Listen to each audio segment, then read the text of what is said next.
Imagine waking up one morning in your village, surrounded by the familiar sounds of home, only to be torn away from everything you know: your family, your friends, your land.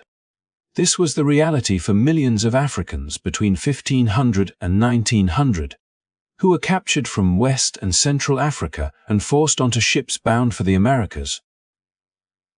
These voyages, known as the Middle Passage, were not just journeys across the ocean. They were nightmarish ordeals of suffering, fear,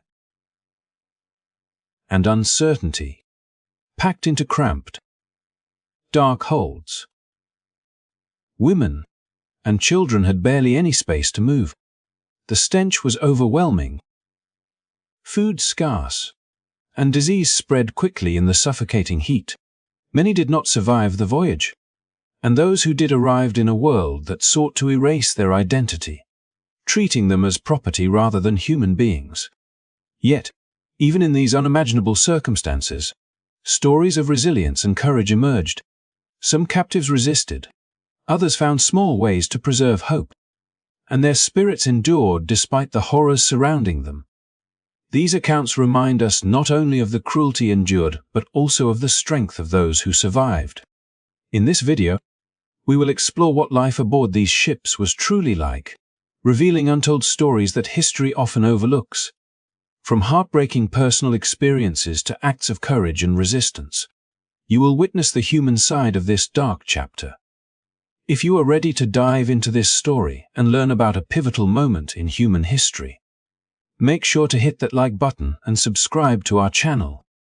Your support helps us continue sharing these important narratives and ensures that the voices of the past are never forgotten. As the captives were forced from their villages and herded onto waiting ships, the first blow was not physical but spiritual, as every aspect of their identity was systematically stripped away, leaving them to face a world that sought to reduce them to mere cargo. These were not anonymous beings.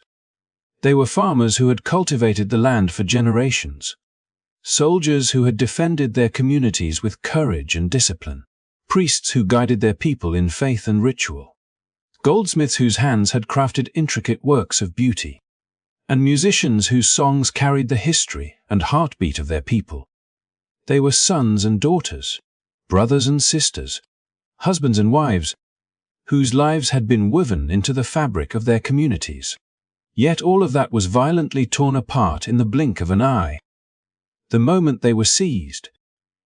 Captives were not only separated from their families, but also stripped of the names that carried meaning, the clothing and adornments that marked social and cultural identity, and the tools and instruments that had defined their roles in society. Men and women were packed into dark, suffocating holds, where the concept of individuality became almost meaningless under the crushing weight of chains and the incessant demands of the crew. Each person's past, their skills, their relationships, were invisible to those who profited from their suffering. They existed only as units of labor to be sold and exploited. The reality of life aboard these vessels transformed the rich diversity of African societies into a homogenized, dehumanized mass, erasing traditions, beliefs, and knowledge that had been nurtured over centuries. Yet within this systematic erasure, the traces of humanity persisted, even as they were reduced to numbers on a manifest. Individuals found subtle ways to maintain a sense of self and community. Secret songs passed quietly from one captive to another, preserving language and culture in whispers beneath the oppressive weight of the ship. Moments of shared resistance, whether in small acts of defiance or organized uprisings, became ways to reclaim agency in a world designed to strip it away. The very act of surviving, of keeping one's body and mind intact despite the horror, was an assertion of identity against forces determined to deny it. The psychological impact of such profound loss of identity cannot be overstated. Families were torn apart, some never to see one another again. Children were separated from parents, wives, and individuals from the communities that had nurtured them. Each forced march to the ship, each examination by the captain or surgeon, each chain fastened and tightened, was a reminder that their lives were no longer their own, and that the world they knew had ceased to exist. In the silence between the cries and groans of those around them, captives confronted the painful reality that their social, cultural, and spiritual selves had been rendered invisible, replaced by a label that denied them personhood entirely. And yet, even in the midst of this crushing dehumanization, the inner resilience of these individuals endured, laying the foundation for cultural survival and resistance in the Americas. Through memory, song, and subtle acts of defiance, captives preserved fragments of their past identities that would later nourish the growth of communities, traditions, and spiritual life in distant lands. The transformation from a vibrant member of a rich society to a slave was intended to erase history, individuality, and humanity, but it also revealed the strength and perseverance of those who refused to be fully broken, who carried within them the knowledge, skills, and spirit of the lives they had been forced to leave behind. The journey across the Atlantic, known as the Middle Passage, was a voyage through unimaginable horror, where the very act of survival became a daily struggle against both physical and psychological torment. Of the 12.5 million Africans forced onto these ships, nearly 1.8 million never reached the shores of the Americas, their lives extinguished by disease, starvation, abuse, and the unrelenting conditions that defined the voyage. The holds of these vessels, constructed with little thought for human comfort, became floating chambers of suffering, where the air was thick with heat, the stench of sweat, excrement, and sickness, and the cries of the suffering reverberated through every corner. Men were chained together, unable to sit or stand properly, their bodies pressed into cramped spaces that allowed only the barest movement, while women, though sometimes left unshackled, endured harassment and violence at the hands of the crew, all the while trying to shield their children from the same horrors. Illness spread rapidly in this environment, fed by close quarters, filth, and weakened bodies. Dysentery, smallpox, fever, and other infectious diseases moved unchecked, claiming lives with terrifying efficiency, while malnutrition left captives weak, barely able to resist the relentless oppression around them.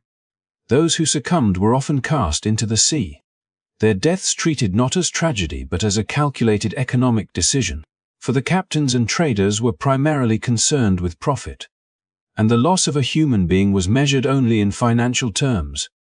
For the living, each day was a battle to retain a fragment of humanity, to endure the overwhelming heat, the hunger, the violence, and the despair that seemed to stretch endlessly from one horizon to the next. Amid this suffering, small acts of defiance flickered like fragile candles in the darkness. Some captives resisted in whatever ways they could, whether by refusing to eat, attempting to break free from chains, or secretly communicating with one another to maintain a sense of community and identity. The very act of resisting the erasure of their humanity became a form of survival, testament to resilience in the face of dehumanization. Stories of mutinies, while rare, punctuated the otherwise grim monotony of the voyage, revealing that even when stripped of names, family, and social roles, the spirit of those enslaved refused to be fully extinguished. The statistics: millions transported, nearly 2 million dead, cannot capture the full scale of the suffering endured. Each number represents a life violently interrupted, a story of loss, fear, and anguish, as well as the endurance of those who survived. The Middle Passage was not merely a leg of a trade route. It was a crucible of human suffering that reshaped entire societies, severing people from their lands, their cultures, and their families, yet also planting the seeds of resilience, culture, and resistance that would carry through generations. Through these experiences, the African diaspora was formed, a testimony to both the depths of cruelty and the enduring strength of those who survived the unfathomable trials of the Middle Passage, carrying with them the echoes of homes left behind, the memories of loved ones lost, and the stubborn persistence of humanity in the face of deliberate erasure. As the captives were forced below deck, the reality of their new existence became horrifyingly clear, for the spaces into which they were herded were scarcely fit for animals, let alone human beings. These compartments, carved from the lower holds of the ships, were low-ceilinged, dark, and suffocating, designed to maximize cargo rather than provide any semblance of comfort or safety. Men were chained together in pairs, unable to move more than a few inches, and the bodies of the captives pressed tightly against one another created an oppressive heat that seemed to smother both body and spirit. Women and children, though sometimes left unshackled, were confined to their own areas, their freedom of movement restricted, yet still subject to the constant threat of violence and harassment from the crew. The air itself was a relentless torment, with poor ventilation, the smell of sweat, human waste, and disease mingled into a thick, choking miasma that made breathing laborious and discomfort inescapable. Food and water were sparse, rationed with little concern for nourishment, and captives were often forced to eat only once or twice a day, consuming meager portions that did nothing to sustain their weakened bodies. The constant deprivation left many on the brink of collapse, and disease spread like wildfire through the overcrowded spaces, claiming lives indiscriminately.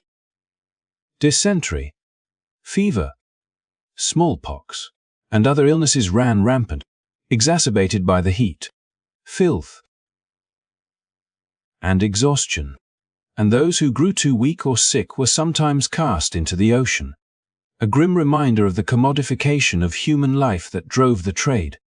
The physical suffering was matched by the psychological torment, the uncertainty of survival, the separation from family and community, and the relentless sense of dehumanization wore heavily on the minds of those confined.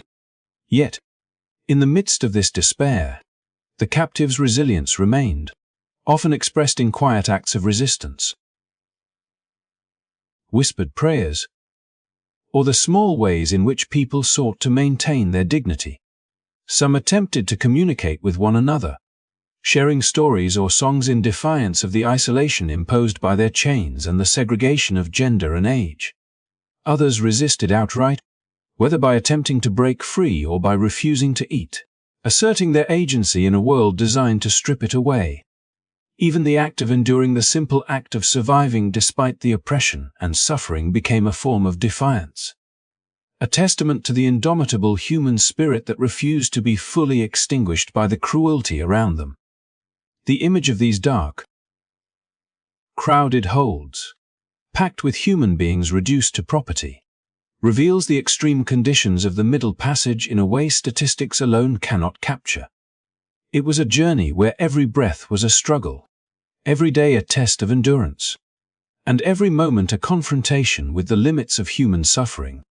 Yet through this unimaginable torment, the captives' perseverance and resilience not only allowed many to survive but also laid the foundation for the cultural and spiritual continuity of African communities across the Americas.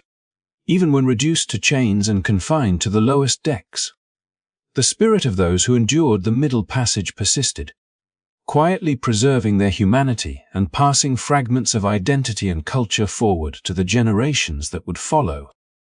Amid the suffocating darkness of the ship's hold, a stark gendered reality unfolded, revealing layers of suffering shaped not only by captivity but by the cruel hierarchies imposed by the crew. Bound in pairs and pressed into narrow spaces, experienced the full weight of confinement, their bodies forced into contorted positions for weeks or months at a time. Muscles stiffening, joints aching, and spirits fraying under the relentless pressure of chains, heat, and fear. Women, though sometimes spared from shackles and granted a small measure of movement within the cramped spaces, faced a vulnerability of a different and equally harrowing kind. Their relative freedom did little to protect them. It only exposed them to the predatory eyes and hands of crew members, men empowered by law and custom to exploit, intimidate, and dominate those over whom they held absolute control. The psychological burden of this vulnerability was profound, layered atop the already overwhelming terror of separation from family and community. Every glance, every touch from the crew carried the threat of violence, and for many women, the daily reality included sexual harassment, coercion, and abuse. In these confined spaces, the normal boundaries of consent were meaningless, and the captives' bodies became tools in a transaction where their labor, their lives, and even their dignity were commodities to be bought, sold, and exploited. While men struggled under chains, women navigated a landscape of constant vigilance, balancing survival with the necessity of protecting their children, their modest autonomy, and, as far as possible, the fragments of their own identity in a world designed to strip it away. Yet within this horror, subtle forms of resilience emerged. Women devised ways to communicate, to protect one another, to preserve a sense of self amid the dehumanization. Some leveraged the assumptions of their captors, using perceived weakness or invisibility to shield themselves or others from the worst forms of abuse. Stories passed down through oral histories and written accounts reveal acts of quiet courage, mothers shielding infants, older women deflecting predatory attention, young women finding ways to assert agency even in the smallest gestures. These acts, though often invisible in the larger historical narrative, were lifelines for the captives, preserving fragments of community, culture, and personal autonomy within the oppressive confines of the ship. The cruel irony of these gendered dynamics was that the slight freedom afforded to women became a conduit for additional suffering, as it exposed them to dangers that men, confined and chained, could not face in the same way. Yet even under such brutal conditions, the strength of these women persisted, their endurance shaping the survival of families and cultural traditions that would continue in the Americas long after the voyages ended. The Middle Passage did not merely transport bodies. It forced a collision of power, vulnerability, and resilience. And through this crucible, the courage and fortitude of enslaved women shone as a quiet but unbreakable testament to the human spirit, demonstrating that even in the darkest chapters of history, survival, resistance, and dignity could endure. The horrors of the Middle Passage extended far beyond overcrowding, starvation, and disease, reaching into the deliberate cruelty inflicted upon the captives to safeguard profit and maintain control. Life aboard these ships was dominated by a cold calculus, where the value of a human being was measured solely in monetary terms, and the preservation of cargo often took precedence over the preservation of life. Those who fell ill, became unruly, or were deemed unfit for sail faced punishment that was swift and brutal, their suffering a calculated means to an economic end. Beatings were frequent, meted out to instill fear and suppress rebellion, and even the act of throwing captives overboard was normalized, a practice horrifying in its efficiency and in its legal sanction when linked to insurance claims, as chillingly exemplified by the Zong massacre. In 1781, the slave ship Zong, burdened with more captives than it could sustain, became a grim symbol of this legalized cruelty. As disease and exhaustion spread, the crew cast 132 sick and dying Africans into the sea to claim insurance compensation, their deaths treated as a financial transaction rather than a tragedy of unimaginable human suffering. The ensuing court case, which ultimately favored the ship's owners, exposed the disturbing reality that the law often recognized property rights over human life, giving a veneer of legitimacy to acts of extreme violence. The story of the Zong was not an isolated incident, but a stark illustration of a system designed to dehumanize and commodify, where the distinction between life and loss was governed by balance sheets rather than morality. On board, This systemic cruelty manifested in countless ways. Captives were whipped, starved, and confined to suffocating holds, and those who resisted or showed signs of weakness risked immediate execution. Men and women alike were subject to random acts of violence, sometimes inflicted publicly to intimidate others, sometimes executed quietly in the shadows of the hold. The constant threat of death or severe punishment reinforced an environment of terror, where captives had to navigate not only the physical dangers of the voyage, but the psychological trauma of knowing that any misstep could lead to their end.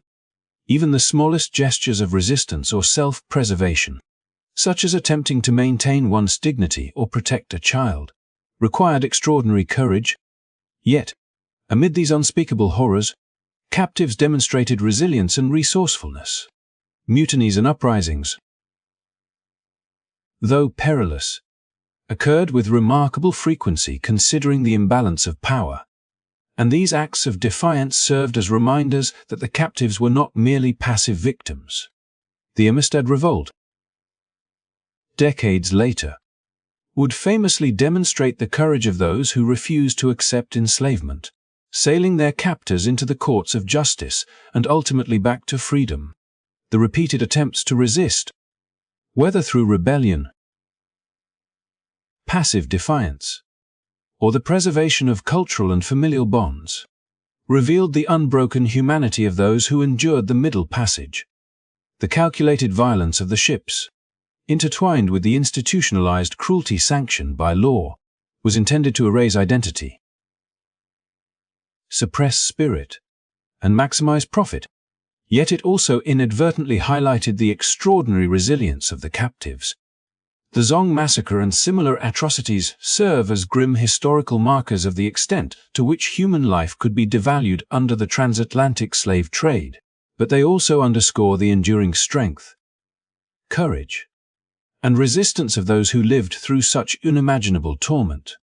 Even in the darkest hours, the captives' capacity to survive, to resist, and to preserve fragments of their humanity stood as a powerful testament to the indomitable human spirit, refusing to be entirely extinguished by the systems designed to destroy it. Even in the depths of the Middle Passage, where despair and suffering seemed insurmountable, acts of courage and defiance punctuated the relentless cruelty of the transatlantic slave trade, revealing the enduring spirit of those who were determined not to be broken, despite the chains, the heat, the filth, and the constant threat of violence. Captives found ways to resist, to assert their humanity, and, in remarkable cases, to reclaim their freedom entirely. On more than 300 documented voyages, Africans orchestrated uprisings against the very crews that sought to commodify and dehumanize them, demonstrating that even in circumstances designed to crush hope, the will to survive and resist could not be extinguished. The revolt aboard the Little George in 1730 serves as an early and striking example. After being loaded with 96 captives in Guinea, a group of men seized the ship, killing part of the crew and successfully navigating the vessel to the Sierra Leone River, where they liberated themselves and left their captors behind, reclaiming a measure of autonomy in the face of unimaginable adversity. Decades later, the saga of the Amistad in 1839 would capture international attention and become a symbol of resistance and justice. Enslaved Africans, illegally transported from Sierra Leone and bound for Cuba, rose up under the leadership of Joseph Sinke, taking control of the ship in a meticulously planned revolt. The captives, armed only with rudimentary weapons and guided by courage and determination, overpowered the crew, navigating treacherous waters and eventually bringing their case before the United States courts. The Supreme Court's eventual ruling in their favor allowed the surviving Africans to return to their homeland, a triumph that stood as a testament to their resilience and unyielding quest for freedom. Between these high-profile cases and countless others, such as the 1732 Portsmouth Uprising and the 1841 Creole Revolt, the pattern of organized defiance becomes strikingly clear. Even when shackled, confined, and outnumbered, Africans repeatedly found ways to resist, asserting control over their destinies in small acts of rebellion or dramatic seizures of power. These uprisings were never merely acts of spontaneous violence. They were deliberate, courageous, and often meticulously planned, reflecting a profound understanding of the vulnerabilities of the ship and the captors. Men and women, often separated by age, gender, and chains, coordinated their efforts in ways that required extraordinary courage, trust, and determination. Every successful revolt not only disrupted the immediate voyage but sent a powerful message to the wider world. Enslaved people were not passive victims, and their spirit could not be extinguished by force, intimidation, or systematic cruelty. Even when uprisings failed, the very attempts were acts of resistance that affirmed identity, solidarity, and humanity against a system that sought to erase them completely. These narratives of revolt, courage, and the reclaiming of freedom form a vital counterpoint to the otherwise harrowing tales of the Middle Passage, highlighting the resilience and ingenuity of those who endured it. They remind us that within the suffocating holds of slave ships, amid disease, starvation, and brutality, the human spirit persisted, capable of remarkable defiance and strategic action. The stories of the Little George, the Amistad, the Creole, and numerous lesser-known revolts illuminate the broader history of resistance, proving that even in the darkest conditions, the will to fight for freedom and dignity endured, carried forward by every individual who dared to challenge the chains and reclaim their life against impossible odds. The stench of sickness and decay hung perpetually in the holds of slave ships, a grim testament to the lethal conditions endured during the Middle Passage, where disease was as constant a threat as the brutality of the crew. Dysentery, smallpox, and various fevers swept through the densely packed compartments, thriving in the heat, filth, and lack of ventilation that characterized these floating prisons. Women and children, stripped of clothing and dignity, were crammed together, their bodies pressed so tightly that turning or stretching was impossible, and the faintest signs of illness could spark panic among captives and crew alike. The mortality rate during the early decades of the trade soared to nearly 1 in 5, with the combination of starvation, abuse, and disease producing a deadly synergy that claimed thousands of lives on every voyage. Yet these grim statistics were not merely a consequence of neglect.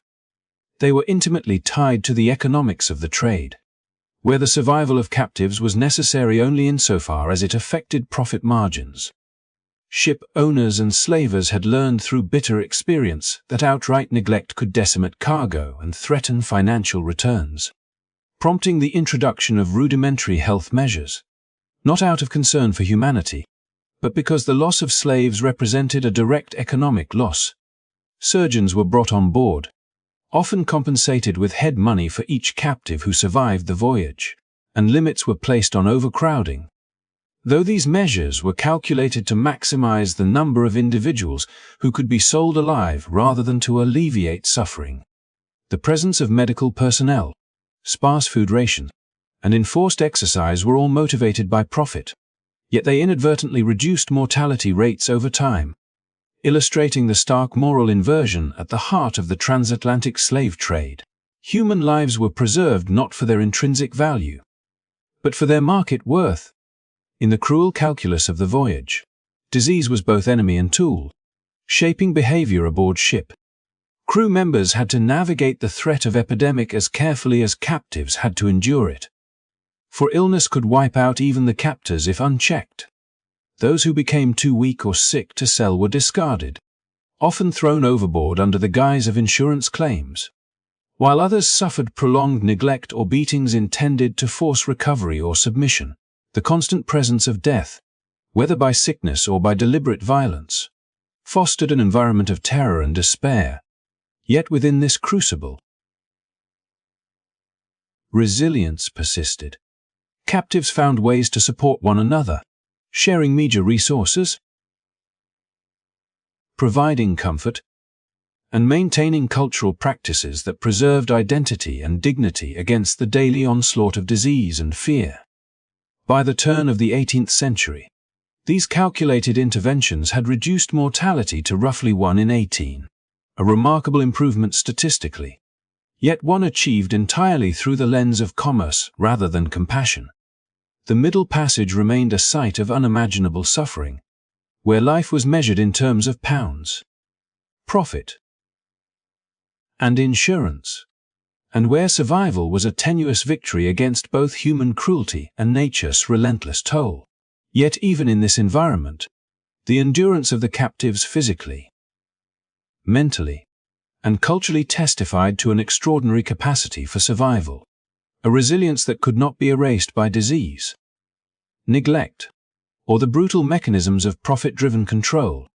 Their continued existence, despite these conditions, preserved the seeds of resistance, community, and cultural survival that would echo across generations, standing as a sobering yet powerful testament to human strength in the face of calculated cruelty and pervasive death. Among the countless faces lost to history, stories like that of Matilda Macria stand as poignant reminders of both the horrors of the transatlantic slave trade and the remarkable resilience of those who survived it. Captured as a young child in West Africa along with her mother and sisters, Matilda's early life was violently uprooted when the army of the West African Kingdom of Dahomey attacked her village, tearing her family apart and setting her on a path of unimaginable suffering. She was transported to the United States aboard the Clotilda, the last known illegal slave ship to carry Africans across the Atlantic long after the trade had been officially banned, a journey that compounded the trauma already inflicted by separation and loss. Stripped of her homeland, her language, her culture, and even the comfort of familial bonds, Matilda entered a world designed to erase identity, where her very existence was commodified and her personhood denied at every turn. Despite the brutal conditions aboard the Clotilda and the dislocation that followed, Matilda's life reflects an extraordinary resilience that defies the forces arrayed against her. Sold into enslavement in Mobile County, Alabama, she was separated from her sisters and her mother, yet she navigated the oppressive world around her with quiet strength, enduring years of labor and marginalization while maintaining the threads of identity and dignity that the system sought to sever. Her later life, marked by survival and adaptation, illustrates the remarkable capacity of enslaved individuals to build new lives under conditions that sought to strip them of agency. As she worked as a sharecropper, raised children, and forged connections in a society structured to marginalize her at every step, even when faced with legal and social barriers, including her unsuccessful claim for compensation for her enslavement in the 1930s. Matilda's story exemplifies a determination to assert presence and legacy against the erasure that slavery attempted to impose. Matilda Macria's life also underscores the generational impact of resilience. Though her early years were defined by trauma, she went on to contribute to the continuity of her family and community, navigating the complex intersections of race, gender, and power in a segregated society while preserving aspects of her heritage. Her survival and eventual recognition as one of the last living survivors of the transatlantic slave trade in the United States offer a bridge between the historical atrocities of the Middle Passage and the lived experience of African Americans in the centuries that followed, providing a tangible link to the past while inspiring reflection on endurance, memory, and legacy. Her children and descendants carried forward this narrative of survival, resilience, and adaptation, blending the scars of history with the pursuit of continuity, culture, and familial bonds. In connecting Matilda's story to the broader narrative of the Middle Passage, it becomes evident that while the system of slavery sought to annihilate human spirit and culture, the individual and collective resilience of those who survived ensured that identity, memory, and strength persisted. Matilda's journey is not merely a tale of suffering. It is also a testament to the unbroken human capacity to endure, adapt, and leave a legacy that challenges the erasure imposed by historical injustice. Her life illustrates that survival was not simply the avoidance of death aboard a ship like the Clotilde, but the ongoing negotiation of oppression, the reclamation of agency, and the persistent effort to forge a meaningful life despite trauma, separation, and systemic dehumanization, offering a vivid, humanized lens through which we can understand the enduring impact of the transatlantic slave trade on individuals and generations alike. As we draw this journey through the harrowing history of the Middle Passage to a close, it is impossible not to feel the weight of the immense suffering endured by millions of Africans who were torn from their homes, their families, and their identities. The conditions aboard the slave ships, the brutality of the crews, the rampant disease, and the constant threat of death reveal some of the darkest aspects of human history. Yet within this darkness, stories of courage, resistance, and resilience shine with a remarkable intensity. From the revolts aboard ships like the Amistad, the Little George, and the Creole, to the enduring lives of survivors like Matilda McCrea, these narratives demonstrate that even in the face of unimaginable cruelty, the human spirit can find ways to endure, adapt, and assert dignity against forces designed to obliterate it. Reflecting on these events challenges us not only to remember the suffering but also to consider how the legacies of slavery continue to shape our societies today. The Middle Passage is more than a historical tragedy. It is a stark reminder of the consequences of dehumanization and the need for vigilance against injustice in all its forms. By studying and acknowledging this history, we cultivate empathy, understanding, and a commitment to equality that extends beyond the pages of textbooks or the walls of museums. Remembering the horrors of the slave trade encourages us to confront systemic inequalities, challenge discrimination, and ensure that every individual is treated with the dignity and respect that was so often denied to those who endured the transatlantic journey. At the same time, the resilience demonstrated by those who survived the Middle Passage offers a powerful lesson in hope and perseverance. Even in conditions designed to crush the human spirit, countless individuals found ways to resist, survive, and create meaning in their lives. Their courage and determination continue to inspire, reminding us that strength and resistance are possible even under the most oppressive circumstances. The stories of survival and defiance are not only historical accounts. They are calls to action, urging us to carry forward the values of justice, compassion, and human dignity in our own lives and communities.